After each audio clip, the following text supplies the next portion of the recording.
5월 7일 직분자 임명식을 앞두고 직분자들을 위한 교육을 시작하게 되는데 바로 이 시점에서 디도서를 강의하게 된 것이 또 얼마나 감사한지 모르겠습니다. 디도서는 이미 지난 주간까지 우리가 강의했던 디모데전서 그리고 디모데후서와 합해서 목회서신이라고 불리우는 책입니다.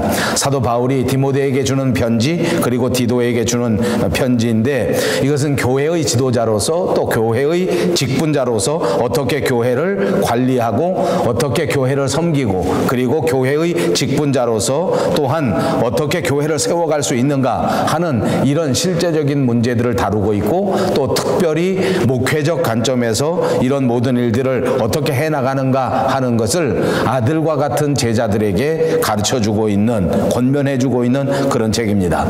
아마 하나님께서 우리 교회의 형편을 잘 아시고 우리 교회에 꼭 필요한 말씀을 바로 이때에 강의할 수 있도록 맞추어 주신 것을 분명히 믿습니다. 디도는 이방인으로서 사도 바울의 동역자가 된 그런 사람입니다. 바울은 우리가 아는 것처럼 다메섹 도상에 가다가 특별히 하나님의 성령의 간섭하심으로 말미암아서 하나님을 만나고 그리고 그 길에서 예수님 앞에 회심을 결심하고 그리고 그때서부터 예수님의 제자로 그때서부터 하나님의 사도로 부르심을 받고 평생토록 하나님의 사명을 감당하게 됩니다. 우리가 아는 것처럼 다메섹 도상에서 은혜를 받고 체험을 하고 난 다음에 곧바로 사역을 감당했던 것은 아닙니다. 교회 역사가들에 의하면 약 13년 정도 13년에서 14년 정도 그 행적이 묘연한 때가 있었습니다. 다시 말하면 10년이 훨씬 넘는 세월 동안 받은 은혜를 곱씹어보고 하나님의 말씀을 연구하고 그리고 어떻게 이 사명을 감당할 것인가 하는 것에 대하여 훈련했다고 예측해 볼 수가 있습니다. 그리고 한 13, 14년쯤 지난 후에 예루살렘으로 다시 올라가서 본격적인 사역을 감당하기에 앞서 예루살렘 교회의 인증을 받고 교회 파송을 받기 위한 그런 절차를 밟게 되는데 그때 교회 역사를 놓고 보니까 바로 이 디도라고 하는 사람을 함께 데리고 갑니다. 그러니까 바나바와 디도는 이 사도 바울이 첫 번째 사역을 감당하는 가장 중요한 순간에 예루살렘 교회에 올라가 교회의 인증을 받고 교회의 모든 절차를 밟을 때에 그때 함께 동행했던 그런 중요한 동역자 가운데 한 사람이라고 볼 수가 있습니다. 디도는 사역을 감당하는 동안 자기에게 예수 믿게 만들어준 이 목회의 대선배 그리고 자기를 믿음의 참 아들이라고 부르는 이런 사도 바울을 위해서 최선을 다했고 충성을 다했고 그리고 그 결과조차도 아름다워서 아름다운 열매를 많이 맺음으로써 바울을 기쁘게 하고 교회를 영광스럽게 했던 교회의 위대한 지도자 가운데 한 사람입니다. 이 사람이 여러 가지 일들을 감당하는데 특별히 예루살렘 교회를 위해서 이 고린도 지역에 가서 헌금을 모금하는 일에도 중요한 역할을 한 기록이 있습니다. 다시 말하면 예루살렘 교회가 이 헌금의 문제, 재정의 문제 이런 것들을 다 맡길 만큼 그렇게 신뢰를 얻고 신망을 받은 그런 교회 지도자 가운데 한 사람이 되었다 하는 것입니다. 오늘 본문 4절에 보시면 통상적인 편지의 시작을 시작하고 있습니다. 사도 바울은 인사말을 통해서 이 편지를 누구에게 쓰고 있는가 하는 수신자를 밝히고 또 문안을 하고 있습니다. 같은 믿음을 따라 나의 참 아들 된 디도에게 편지하노니 하나님 아버지와 그리스도 예수 우리 구주로부터 은혜와 평강이 내게 있을지어다. 여기서 사도 바울은 디도가 믿음으로 말미암아 자기의 참 아들이 되었다 이렇게 말씀하고 있습니다. 물론 바울의 육체적인 아들은 아닙니다. 그리고 또 바울이 이렇게 아들이라고 부른 사람이 디도만 있었던 것도 아닙니다. 우리가 잘 아는 것처럼 바울은 디모데를 사랑하는 아들이라고 불렀습니다. 빌레몬서라고 하는 성경책에 보면 사도 바울이 또 아들이라고 부른 사람 한 사람이 등장하는데 그 사람의 이름은 바로 오네시모라고 하는 사람이었습니다. 이 오네시모라고 하는 사람은 사도 바울이 로마의 감옥에 갇혀 있을 때에 전도한 사람입니다. 감옥에서 같이 갇혀 있다가 그때 전도했는데 오네시모가 그때 사도 바울의 전도를 받고 그리스도인이 되고 교회의 깊은 영향을 발휘할 수 있는 일꾼이 되고 무럭무럭 자라나서 성숙한 사도가 되었기 때문에 교회 역사를 빛내는 그런 일꾼이 되고 사도 바울의 자랑스러운 믿음의 아들이 된 사람이 바로 오네시모입니다. 바울은 이렇게 자기가 자기가 직접 전도하고 또 바울은 이렇게 자기가 그리스도인으로 만든 그런 사람들 가운데 정말 교회를 위해서 크게 사역하고 좋은 열매를 많이 맺은 사람들을 다 영적인 아들이라, 믿음의 아들이라 이렇게 부르고 있는 것입니다. 그렇습니다. 자기가 신앙에 영향을 끼친 것을 자랑스럽게 생각하는 것입니다. 내가 전도해서 예수 믿게 만들었는데 이렇게 모범적인 교인이 된 것이 얼마나 좋은지, 그래서 그 사람을 아들이라고 부르는 것 아니겠습니까? 또 한편에서 생각해 보면 이렇게 사도 바울이 믿음의 아들이라고 부르는 것은 그 바울의 마음속에 뜨거운 사랑을 표현하는 것입니다. 그냥 왔다 갔다 하는 관계라면 아들이라고 부르지 않습니다. 그냥 소원한 관계라고 하면 절대 아들이라고 부르지 않습니다. 정말 마음속으로 기도하는 동역자, 내가 마음속에 뜨거운 사랑을 품고 이 사람이 정말 교회 안에서 좋은 일꾼으로 무럭무럭 자라났으면 좋겠다, 하나님 앞에 크게 칭찬받는 사람이 되었으면 좋겠다라는 그 뜨거운 사랑을 가슴에 안고 이 사람들을 믿음의 아들이라고 부른 것이다 라고 해석할 수가 있겠습니다. 그렇습니다. 사도 바울은 이렇게 훌륭한 믿음의 아들들이 있었기 때문에 그의 자랑스러운 사역들을 그 당대에서 끊기지 아니하고 사도 바울이 죽고 난 다음에도 이 훌륭한 믿음의 자녀들, 믿음의 아들이 되었던 디모데, 그리고 디도, 그리고 오네시모, 그리고 많은 사도 바울의 제자들이 그 영광스러운 직분을 이어받아 하나님의 사명을 잘 감당함으로써 초대교회 역사를 빛내는 그런 일꾼들이 다 된 것입니다. 이렇게 믿음을 이어받아서 끝까지 충성하는 것, 그것은 교회 지도자들의 책임이요, 오늘 저와 여러분에게 주어진 큰 영적 책임이라고 하는 사실을 깨달으시기를 바랍니다. 그리고 저와 여러분들도 사도 바울의 신앙을 이어받아서 초대교회의 위대한 교회 지도자들의 믿음을 이어받아서 우리에게 주어진 이 믿음의 사역을 아름답게 잘 감당해서 하나님을 기쁘시게 하고 하나님 만났을 그때 잘했다고 칭찬받을 수 있는 성도들이 다 되시기를 주님의 이름으로 축복합니다. 그렇습니다. 제게도 육체의 아버지가 계십니다. 그런데 또 제가 육신의 아버지 말고 늘 아버지같이 생각하는 분도 있습니다. 제가 처음 목회를 시작할 때부터 제 목회를 감당해 주시고 제 목회를 도와주시고 제 목회 가운데 언제나 좋은 말씀으로 권면해 주시고 늘 제 마음속에 감동을 주었던 목사님 계시는데, 그분도 저를 생각할 때 아들처럼 생각하시고 저는 그 목사님을 생각할 때 언제나 아버지 같은 분이다 하는 마음을 갖게 됩니다. 자, 여러분, 이제 우리들이 다 모범적인 그리스도인이 되어서 우리들 주변에 우리를 믿음의 아버지라고 생각할 수 있는, 우리의 신앙을 이어받아서 하나님의 나라를 위하여 충성할 수 있는 그런 제자들이 여러분을 통해서 많이 생겨지는 역사가 있으시기를 주님의 이름으로 축복합니다. 우리 하나님의 은혜 가운데 아름다운 자녀들을 낳고 그 자녀들을 기르는 것이 인생의 큰 복이 되는 것은 우리 모두가 체험하는 것 아니겠습니까? 그런데 우리가 영적으로도 믿음의 자녀를 얻고 그 믿음의 자녀들이 하나님을 위해서 무럭무럭 자라나고 하나님의 교회를 위해서 큰 일을 감당하는 것을 볼 수 있다면 이것은 저와 여러분의 인생 가운데, 신앙생활 가운데 정말 큰 행복이요, 큰 축복이라고 분명히 믿습니다. 이제 우리가 믿음의 아들, 믿음의 딸들을 많이 만들 수 있는 그런 모범적인 신앙인들이 꼭 되시기를 다시 한번 주님의 이름으로 축복합니다. 오늘 디도서 1장 1절과 4절은 말하자면 디도서의 서론과 같은 말씀입니다. 여기는 자신이 누리던 이 믿음의 특권, 그리스도인으로서 교회의 지도자로서 살았던 인생의 가장 아름다운 행복, 이런 것에 대해서 사도 바울이 말하고 있는 것입니다. 어찌 보면 지금 이 순간 서론을 말하면서 사도 바울은 그리스도인이 된 것에 대하여 큰 특권의식을 가지고 있었습니다. 특별한 자부심을 가지고 있었단 말입니다. 그는 교회 직분자라는 것을 자랑스럽게 생각했을 뿐만 아니라 이것이 영원토록 없어져서는 안 될 복된 직분이라고 하는 것을 우리에게 가르쳐 줍니다. 그러니까 디도에게 편지를 쓰면서 이 자랑스러운 직분을 너도 나처럼 똑같이 자랑스럽게 생각하고, 그리고 이 자랑스러운 직분을 결코 땅에 떨어뜨리지 말고 꼭 잘 감당하라고 하는 그런 부탁과 그런 기대가 이 본문 가운데 있는 것입니다.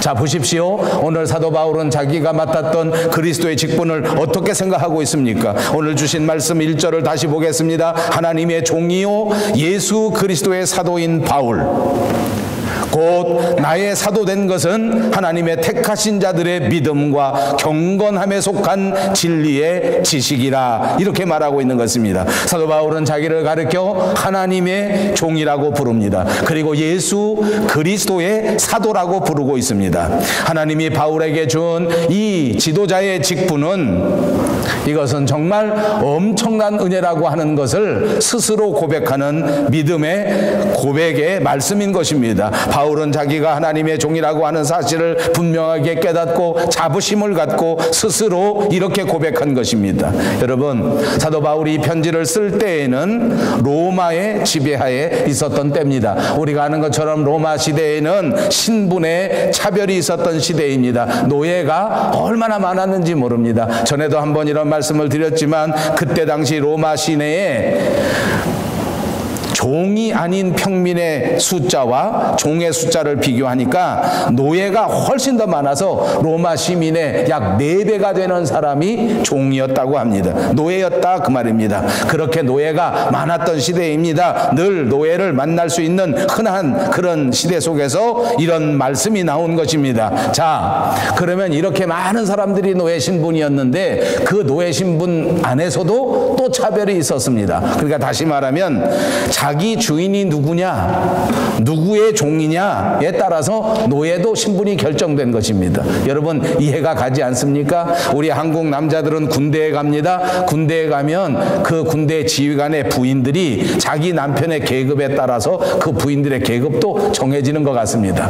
육군 대위의 부인은 육군 대위쯤 되는 그런 대우를 받고, 중령의 부인은 또 중령의 부인의 대우를 받고, 별단 사람의 부인은 별단 사람의 대우를 받습니다. 노예도 그랬습니다. 장관집의 노예는 장관급 대우를 받는 것 같습니다. 아무것도 아닌 보통 사람 집의 노예는 그냥 노예 신분에서도 아무것도 아닌 그런 형편이 되는 것 같습니다. 자, 아무튼 누구의 종이냐 하는 것이 그때 당시에는 아주 중요한 그런 가치였단 말입니다. 자기의 신분을 결정하고 자기의 세상적 가치를 결정하는데 누구의 종이냐. 자, 사도 바울은 오늘 이렇게 말하는 것입니다. 만왕의 왕이요 만주의 주시고 살아계신 하나님, 그 하나님의 종이다, 이렇게 말하는 것입니다. 여러분, 사실 노예, 종, 그 자체가 그렇게 좋은 말 아니지 않습니까? 우리가 스스로 종이 됐다고 하는 것이 유쾌한 사람은 아마 한 사람도 없을 겁니다. 왜냐하면 노예라는 신분, 종이라는 신분은 인간답지 못한 신분이기 때문입니다. 자기의 인권도 모두 박탈당합니다. 자기 삶의 자유도 몽땅 박탈당하지 않았습니까? 무조건 주인의 명령에 따라서 순종할 수밖에 없는, 어찌 보면 사람이면서도 사람이라고 할 수 없는 그런 존재가 노예가 아닌가. 사도 바울이 하나님의 종이라고 말했을 그때에 그 종의 신분도 그런 형편없는 신분이 아니었는가, 이렇게 판단해 볼 수도 있습니다. 그런데 오늘 제가 여러분들에게 함께 나누고자 하는 것은 이 사도 바울의 태도를 보란 말입니다. 사도 바울은 노예가 비천한 신분이라는 생각을 가지고 말하는 것이 아닙니다. 사도 바울은 지금 종이 인간답지 못한 존재라는 생각을 가지고 말하는 것이 아닙니다. 오히려 사도 바울은 하나님의 종이 된 것, 하나님의 노예가 된 것, 이 자체가 인생이 가질 수 있는 가장 위대한 축복이다, 그리고 가장 큰 자랑거리다 라고 생각하면서 이 말씀을 전하는 것인 줄로 믿습니다.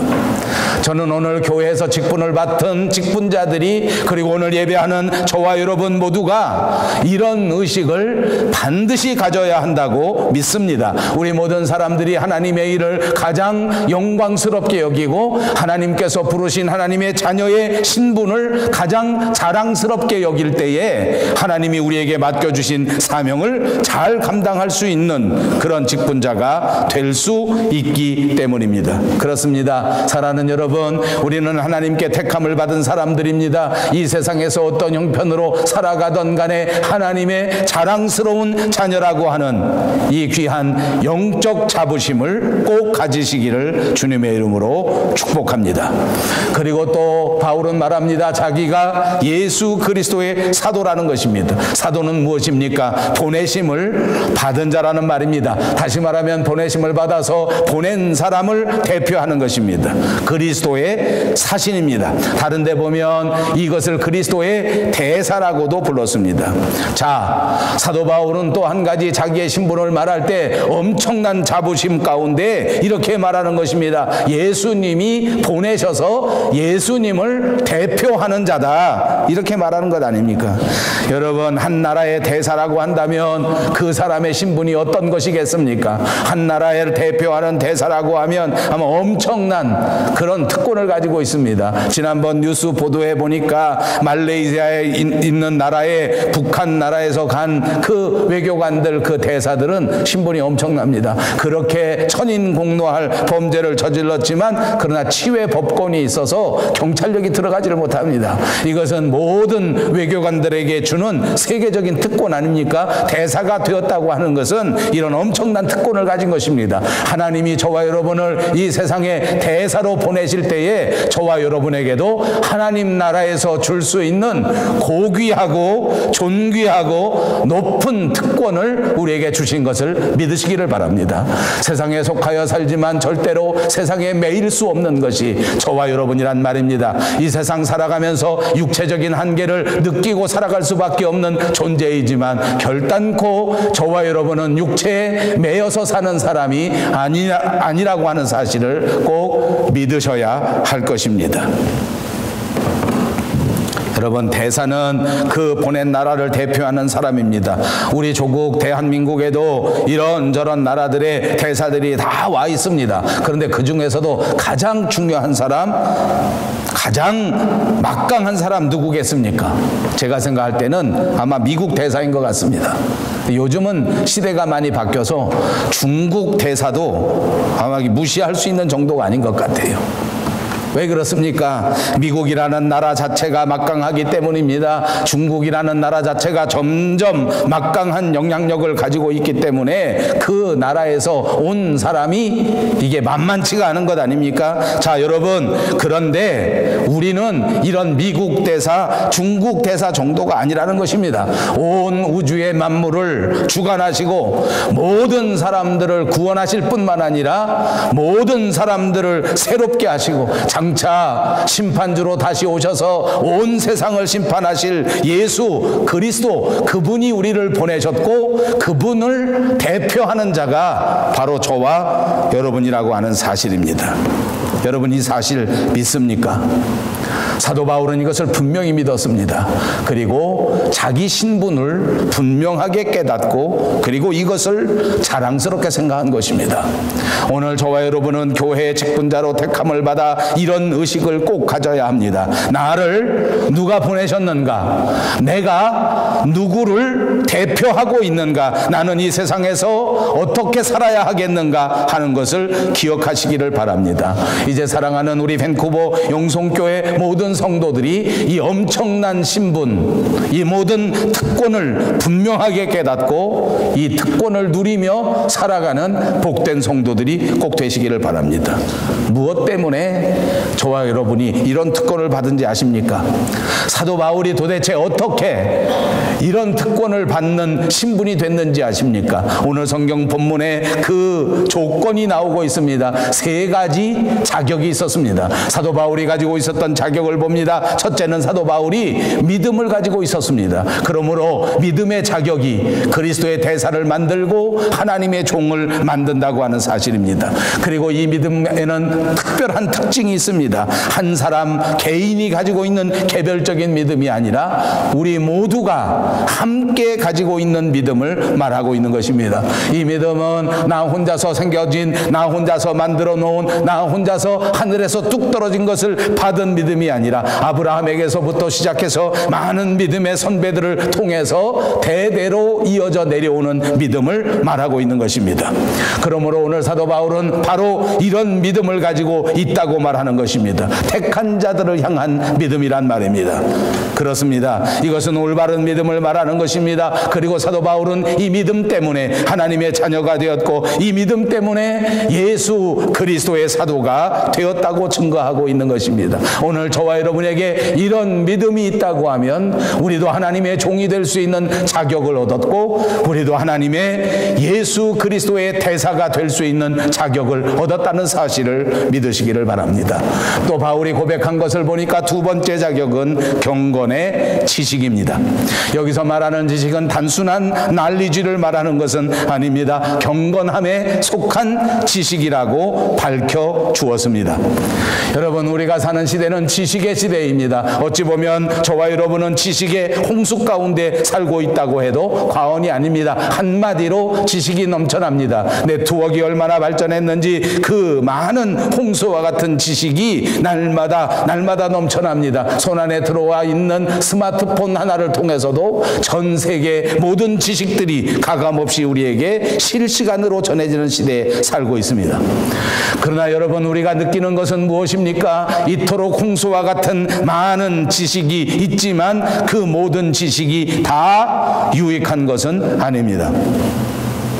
우리 인생 가운데 정말로 유익한 지식이 되려고 하면 오늘 사도 바울이 고백한 것처럼 이 지식이 진리의 지식이어야 하고 그 지식이 경건의 진리에 기초한 지식이어야 한다, 그 말입니다. 그렇습니다. 경건함에 이를 수 있는 지식, 그것이 진정한 지식이요, 그 지식이 저와 여러분에게 있을 때에 그것이 우리를 하나님의 종으로 만들고 그것이 저와 여러분을 예수 그리스도의 사도로 만들어줄 수 있다는 것입니다. 우리는 경건함에 이르는 지식이 필요합니다. 사도 바울은 이렇게 경건이라고 하는 말을 강조하고 또 강조합니다. 우리가 지식을 그냥 가져서 되는 것이 아니라 경건의 지식을 가져야 하고 경건에까지 이르는 지식을 가지라, 그 말입니다. 여러분, 경건이라고 하는 것은 구원받은 단계에서 한 단계 더 들어간 것을 말하는 것 아닙니까? 구원만 받은 것이 아니라 이제 하나님의 말씀 가운데 거룩해진 상태를 말하는 것 아니냐, 그 말입니다. 여러분, 경건이라고 하면 무엇이 생각납니까? 우리 한국 사람, 동양 사상에 많이 빠져 있는 사람들은 경건이라고 하면 산속에서 기도하는 것이라고 생각합니다. 가만히 가부좌를 틀고 세상 아무것도 생각하지 않고 그리고 그냥 열심히 기도하고 세상과는 아무 상관이 없이 살아가는 사람, 그런 사람이 경건한 사람이다, 이렇게 생각하는 사람들이 굉장히 많단 말입니다. 여러분, 우리는 카나다로 이민 와서 영어권에서 살아갑니다. 영어에서는 이 경건하다는 말을 godly라고 말합니다. godly person, godliness. 다시 말하면 예수님 같은, 하나님 같은 사람이다, 그 말입니다. 하나님을 닮았다, 그것이 경건하다는 말인 것입니다. 이것이 우리 한국말보다는 훨씬 더 원래의 뜻에 가까운 것이 아닌가 싶습니다. 그러니까 경건하다는 것은 하나님과 닮았다는 것입니다. 그러니까 경건한 지식이라고 하는 것은 예수님과 닮은 지식을 말하는 것입니다. 그러므로 사랑하는 여러분, 저와 여러분의 삶이 예수님을 닮은 삶이 되시기를 주님의 이름으로 축복합니다. 날마다 바라보십시다. 하나님을 닮은 삶이 경건한 삶입니다. 사도 바울은 왜 이렇게 경건을 강조하는지 아십니까? 구원만 받고 그 그리스도인의 삶을 사는 것이 우리 삶의 목적이 아니기 때문입니다. 우리의 궁극적인 목적은 구원받고 이제부터 날마다 한 걸음씩 한 걸음씩 예수 닮은 삶을 살아가는 것, 그것이 우리의 목적입니다. 그러니까 교회 앞에 부르심을 받은 직분자들의 삶의 목표는 분명합니다. 경건한 삶입니다. 교회 앞에 하나님의 일을 맡은 자들의 구할 것은 무엇인지 아십니까? 가들리한 사람.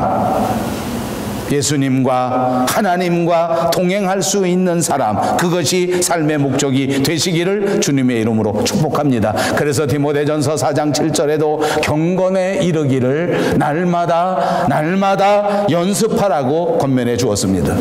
또 자격이 있습니다. 세 번째 자격을 보니까 영생의 소망의 자격입니다. 잘 아는 여러분, 우리가 가지고 있는 자격 가운데 이보다 더 아름다운 자격은 없습니다. 소망한다는 것입니다. 영생을 소망합니다. 사랑하는 여러분 모두 영생의 소망을 가지고 있으십니까? 만약 지금 이 순간 예수님을 만난다면 여러분은 과연 하나님의 나라에 넉넉히 들어갈 수 있다고 확신하겠느냐, 그 말입니다. 성경은 우리에게 뭐라고 말씀하는지 아십니까? 요한일서 5장 13절에 보니까 내가 하나님의 아들의 이름을 믿는 너희에게 이것을 쓴 것은 너희로 하여금 너희에게 영생이 있음을 알게 하려 함이라. 하나님은 우리에게 이 말씀을 왜 주시는 것입니까? 그것은 우리에게 영생이 있다고 하는 사실을 깨우쳐 주시기 위해서 말씀하신다, 그 말입니다. 하나님은 우리에게 영생을 주셨습니다. 뿐만 아니라 우리가 받은 영생을 느끼면서 깨달으면서 살아가라고 권면해 준 것입니다. 우리가 예수를 믿는 사람이 됐다고 하는 것은 우리 스스로 영원한 생명을 바라볼 수 있고 영원한 생명을 느끼고 영원한 생명을 체험하면서 살아갈 수 있는 능력을 받은 것입니다. 그래서 우리는 스스로 알 수 있습니다. 그런데 안타깝게도 우리가 세상에 살면서 세상과 더불어 살아가는 동안 이 깨달음을 잃어버린 것입니다. 내가 영생의 존재라고 하는 사실을 까맣게 잃어버린 것입니다.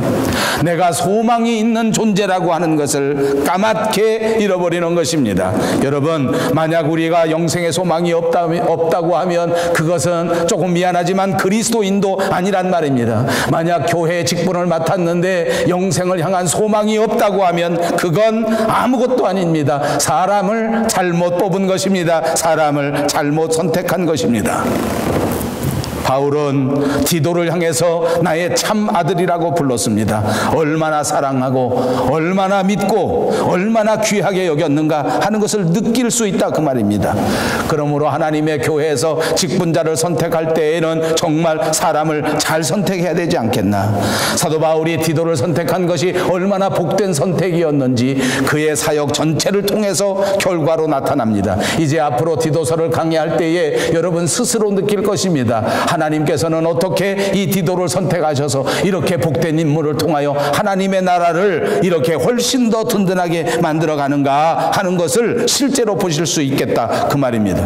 디모데후서 2장에서 사도 바울은 믿음의 아들 디모데에게도 이런 말을 했습니다. 내가 너에게 권한 이 믿음은 너에게만 머물러서는 안 된다.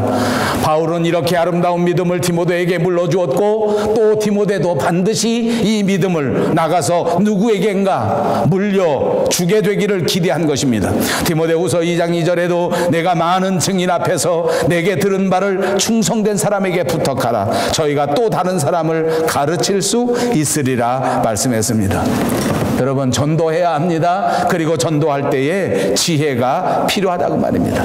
왜냐하면 전도할 때 아무에게나 무조건 전도한다고 되는 것이 아니더라고 말입니다. 저도 목회해 보니까 그렇습니다. 진짜 안 되는 사람이 있더라고요. 진짜 안 되는 사람이 있어요.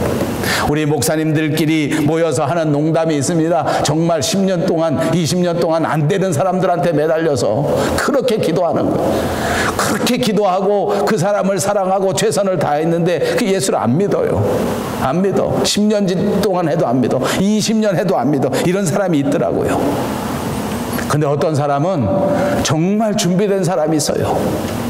별로 많이 전도하지도 않았는데 별로 많이 노력하지도 않았는데 어떻게 그렇게 금방 하나님의 말씀을 그렇게 사랑하고 말씀 중심으로 살고 어떻게 교회에 와서 그렇게 헌신하고 봉사하고 수고하는지, 그러고 보니까 진짜 디도 같은 사람, 진짜 하나님 앞에 준비된 사람이 따로 있더라고요. 오늘 디도의 삶을 생각하면서 다시 한번 우리 스스로를 돌아보시고 디도의 삶을 생각하면서 직분자의 길을 생각해 보시기 바랍니다. 디도는 첫째 믿을 수 있는 사람이었습니다. 신뢰할 수 있는 사람이에요. 사도 바울은 우리가 이제 강의할 다음 시간에 나오겠습니다만 그레데 섬에 있었던 교회를 두고 가면서 디도에게 맡깁니다. 교회를 맡길 정도로 사도 바울의 마음에 믿을 수 있는 사람, 그것이 바로 디도였다고 말해요. 저는 오늘 교회에서 직분을 맡은 사람들이 다 이렇게 믿을 수 있는 사람이 되기를 바랍니다. 사람이 세상을 살아보니까 사람이 사람을 믿는 건 정말 어려운 일입니다. 진짜 믿을 수가 없습니다. 같이 교회 생활을 하는데도 옆에 있는 사람 믿을 수가 없습니다. 이게 큰 문제입니다. 부부간에 살아가는데 가정 안에서 남편이 아내를 믿지를 못합니다. 아내가 남편을 믿지를 못해. 남편도 아내를 믿지 못해요. 저는 이런 사람 너무 많이 봤습니다. 여기서 본 게 아니고 한국 살 때 봤다는 거예요. 오해하지 마십시오. 그 가슴이 찔리는 사람은 여기서도 자기 가슴이 찔린 사람 웃는 사람이에요. 제가 한국에서 보니까 요즘 젊은 부부들은 남편을 못 믿어. 나가서 무슨 짓 하는지 아주 무서워 죽겠다는 거예요. 하루도 편하게 잠을 못 잔다는 거예요. 반대도 그래. 남편들도 아내를 못 믿어. 저녁에 어디 갔다 들어오면 어디 갔다 왔는지 이게 믿어지질 않는, 꼬치꼬치 물어도 그 믿어지지가 않아.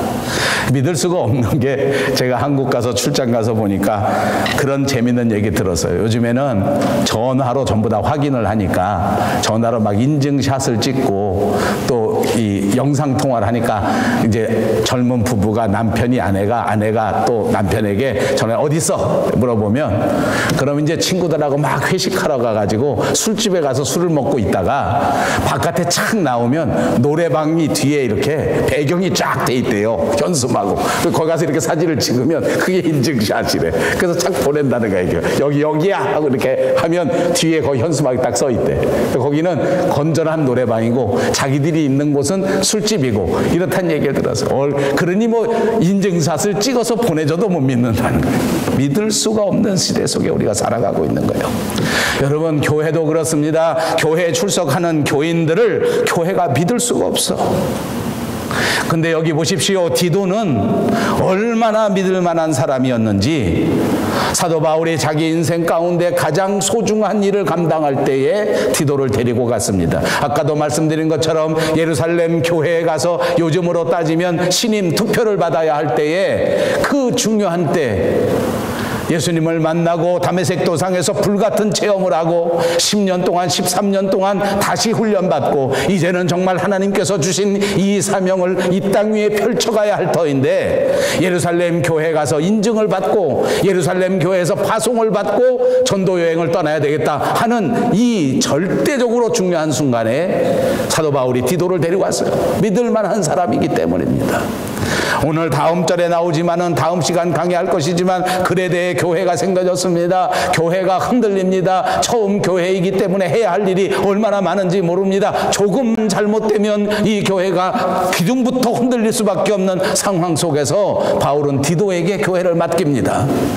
내가 맡아서 이 교회를 흔들리지 않도록 세워야 한다. 이렇게 믿음을 가졌던 사람, 이렇게 신뢰를 가질 수 있었던 사람, 그 사람이 바로 디도였습니다. 사랑하는 여러분, 저는 오늘 저와 여러분, 그리고 우리 교회에서 새롭게 직분을 맡은 직분자들이 꼭 믿을 수 있는 사람이 되시기를 바랍니다.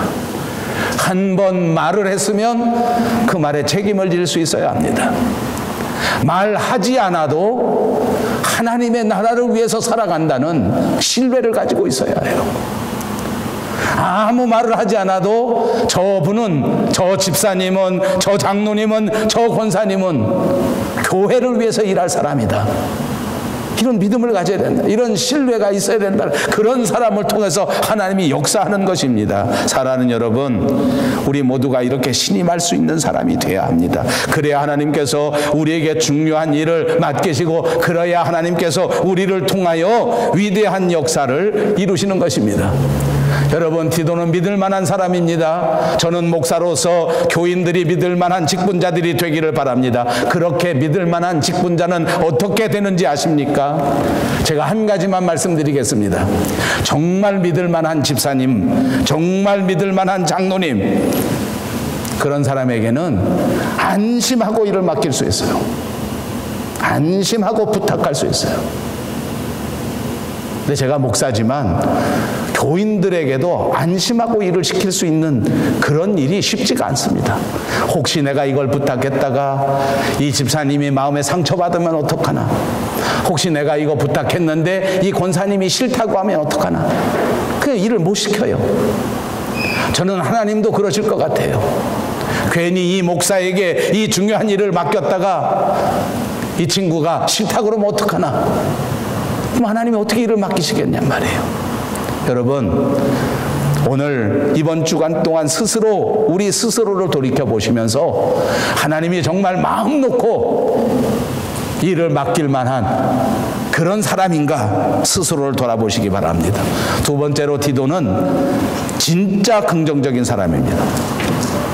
여러분, 초대교회는 고린도 교회에서 디도가 이 예루살렘 교회와 또 사도 바울을 만나게 됐는데, 처음 고린도 교회는 이 바울에 대한 문제가 정말 많았습니다. 왜냐하면 바울이 진짜 사도냐 아니냐, 요즘 말로 하면 사도 바울이 진짜 예루살렘 교회에서 보낸 목사가 맞냐 안 맞냐 하는 시비가 있을 수밖에 없었습니다.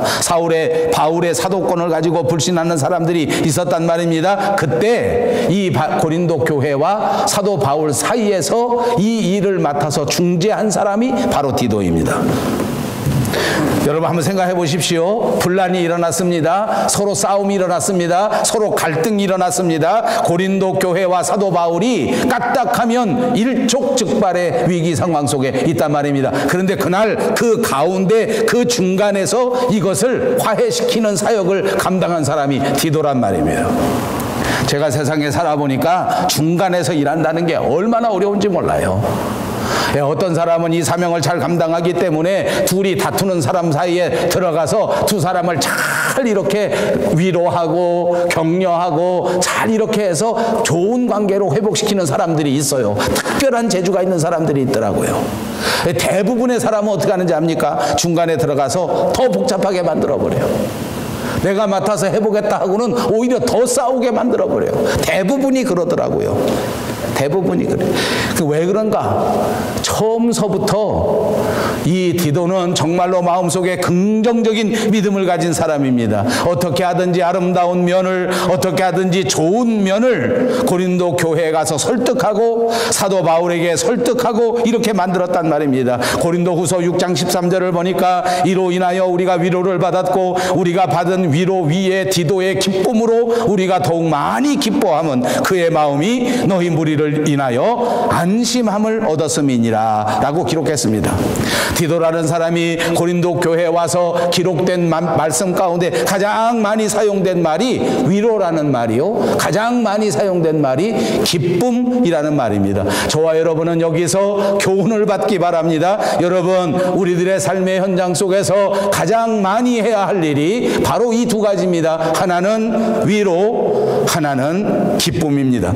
아무리 어려운 문제를 만나도 위로하는 저와 여러분이 되시기를 주님의 이름으로 축복합니다. 아무리 갈등하는 상황 속에서도 서로 깎아내리고 서로 지적하고 서로 고치려고 하는 것보다는 서로 위로하는 자가 디도와 같은 사람이란 말입니다.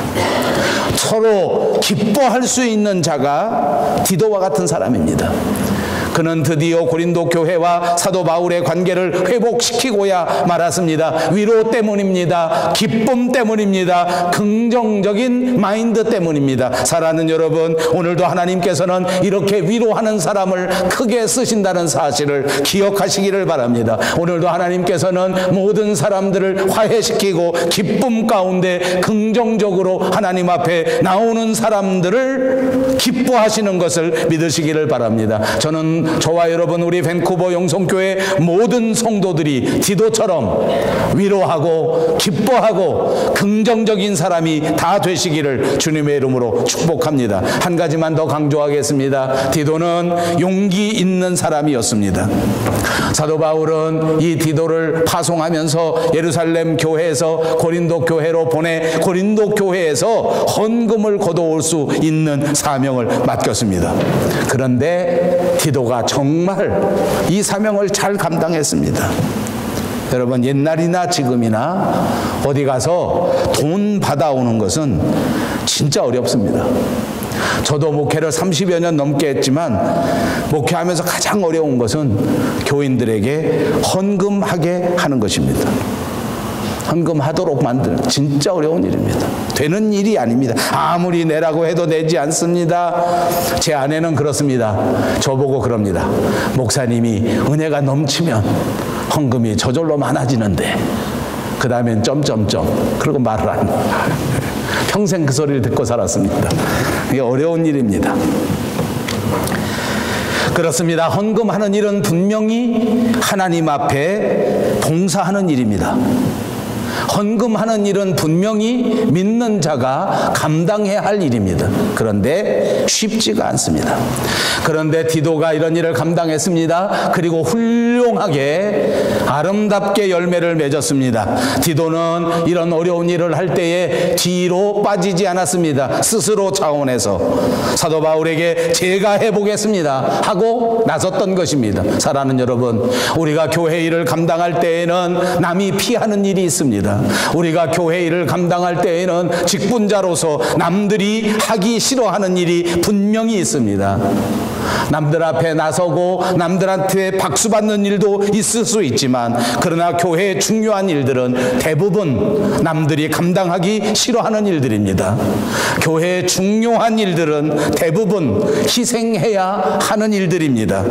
오늘 디도는 이런 일을 감당해 나갈 때에 스스로 자원하면서 눈물로 기도하면서 이 사명을 소중하게 여기고 용기를 갖고 이 사명을 감당했다고 말입니다. 여기서 디도의 마음을 살펴볼 수 있습니다. 그는 하나님의 나라를 향한 뜨거운 사랑을 가졌고, 그는 하나님의 교회를 향한 무한한 책임감을 가진 사람이었단 말입니다. 사랑하는 여러분, 이 시대는 이런 사람을 필요로 하고 있습니다. 오늘 가정을 이루고 결혼하고 온 식구들을 챙겨야 되는 사람들 있으십니까? 이런 막중한 책임감을 가지십시오. 내가 가족들을 위하여 최선을 다해야 된다. 내가 가족들을 위하여 열심히 해야 한다. 내가 가족들을 위해서 먼저 솔선수범해야 된다. 이런 사람이 이 시대에 필요한 사람이란 말입니다. 사랑하는 여러분, 하나님의 은혜 안에서 밴쿠버 영성교회 일꾼으로 부르심을 받았습니다. 이제 이 교회를 세워가야 할 사명이 저와 여러분에게 있는 것입니다. 이 사역에 거룩한 책임감을 가질 수 있는 저와 여러분이 꼭 되시기를 바랍니다. 그렇습니다. 오늘 우리 직분자들은 믿을 만한 사람이어야 합니다. 그리고 긍정적인 사람이어야 합니다. 그리고 또 용기 있는 디도와 같은 사람이어야 할 것입니다. 이 모든 기대에 부응하는 직분자가 되셔서 하나님을 기쁘시게 하고 우리 교회를 아름답게 섬겨가며 큰 영광 돌릴 수 있는 저와 여러분 모두가 되시기를 주님의 이름으로 축복합니다.